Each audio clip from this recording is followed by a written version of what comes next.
When I'm creating YouTube videos like this, I'm not like the most concerned capturing the perfect colors and making sure that everything's graded properly, but a lot of my friends and favorite YouTubers and big Hollywood productions use log, and their stuff looks amazing. It's a skill I've been meaning to learn and another tool that I want to add to my arsenal. So how difficult could it be to learn?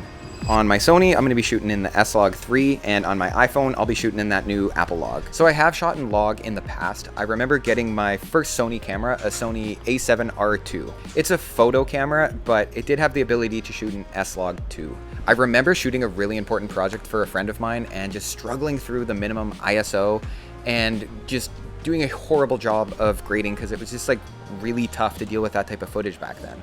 I'm currently in San Juan del Sur, Nicaragua, which is a small town on the coast, which is not too touristy, good amount of locals, and it's perfect for somebody like me who just wants to relax and doesn't really know Spanish. We've been enjoying some really great coffee and meals, walks on the beach, and just a really great opportunity to just hang out and unwind to start the year off. All of that to say, for the past couple days since we've been here, I flipped my Sony and my iPhone 15 into log mode to just run and gun shoot in log to see what it's all about.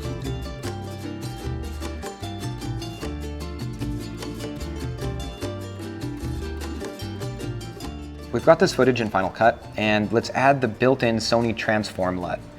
And once it's applied, it looks okay. The tones and colors are like a little bit off. It's not like what I'd prefer. So I could play with these and get these back to a spot that I'm happy with, but I'm not looking for added work in my workflow. I'm looking for something that's drag and drop, one and done.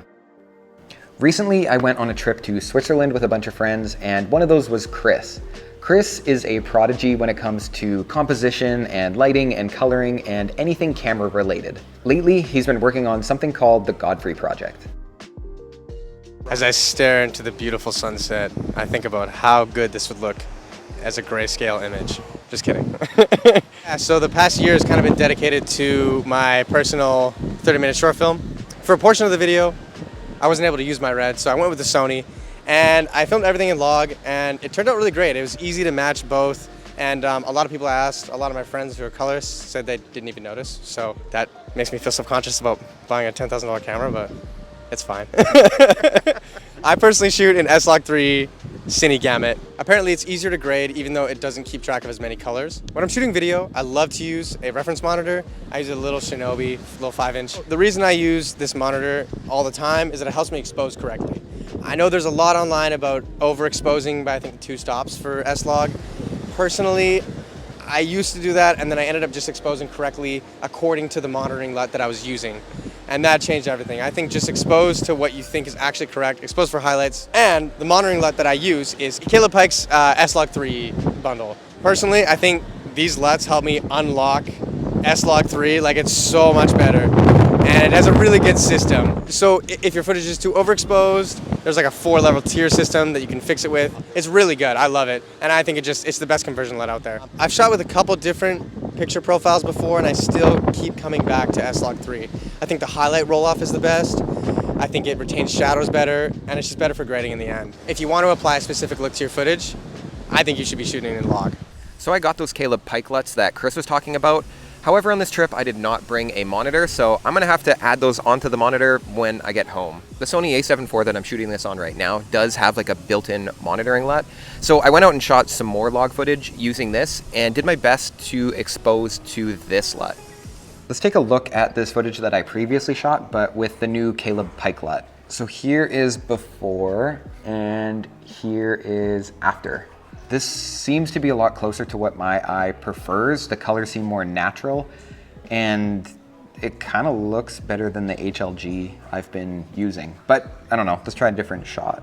These aren't perfectly exposed, and I could dial in the exposure and saturation and contrast a little bit, but this is a pretty good jumping off point. That's not as many steps as I was expecting. My goal with learning this log footage is not to increase the amount of steps and processes to get a nice looking image. It's to streamline and improve the quality of the video I'm already creating with very little extra steps. The iPhone 15 Pro can now shoot in log. It was one of the standout features that was announced during the keynote. So of course, when I got the phone, I opened the stock camera app and tried shooting in it, and I really wasn't that impressed for two reasons. First being, the file sizes were astronomical and I couldn't see how this could be sustainable long term. And second, the Apple Transform LUT made it look like the videos were coming straight out of the stock video app, so why bother using this feature? I said in a previous video that for the next trip that I'm taking, I'd be programming the action button on my phone to open the Blackmagic camera app. It's locked in. I'm gonna figure out how capable this app really is. For my entire first day of shooting in this app, I didn't realize that you needed to manually turn on the stabilization. It's not on by default. So the clips I captured looked like I chugged a Four Loko before I went out shooting. I was able to recover these by adding the stabilization in Final Cut when I was editing, but it's much easier to just turn it on in camera when you're shooting. There's a few different levels of stabilization, and I can't definitively tell you which one is better than the others, but pick one and turn it on. I shot these on the back of a moving vehicle, and it's pretty easy to see how much the stabilization actually helps. I think one of the best features of the Blackmagic camera app is that you can change the compression of the videos you're recording in the app without sacrificing on quality. I played around with the different options for file compression, and the one that I enjoyed the most was the HEVC H.265. A minute's worth of 4K video in the iPhone's native camera app is 3.85 gigs, where in the Blackmagic app, it's only 65 megabytes. The perk of shooting on my phone is that it's always with me. It's really easy to open up the camera app, and the photos and videos I get are pretty passable. I'm happy to use them. The way I've been using this app is not much different than the way I use the regular camera app. You open the app, pick your focal length, tap on the screen for how to expose, and shoot. Unlike the Sony camera I was shooting on, I can upload a monitoring LUT so I can see what the image is going to look like when I get into editing. Blackmagic has Apple's LUT easily accessible, but I am not going to be using this one. So I've tried a bunch of free Apple log transform LUTs that I found online, and I'm not going to name any names, but they all suck. However, I have found one that has impressed me a bunch, and that is the one that's created by Tyler Stallman. The package that you get from Tyler includes a transform LUT that takes the Apple log and gets it into Rec 709, as well as 5 finishing LUTs. I much prefer the way Tyler's transform LUT deals with colors and tones over how Apple's does. Apple's LUT seems to make your footage look a lot more like iPhone footage, where it's very saturated and HDR kind of looking, where Tyler's LUT makes the footage look more like a mirrorless camera that I'm used to shooting on. I also really enjoy the 5 finishing LUTs that he has. They get the footage looking a lot closer to the mirrorless cameras, and they're not too strong and not too stylized.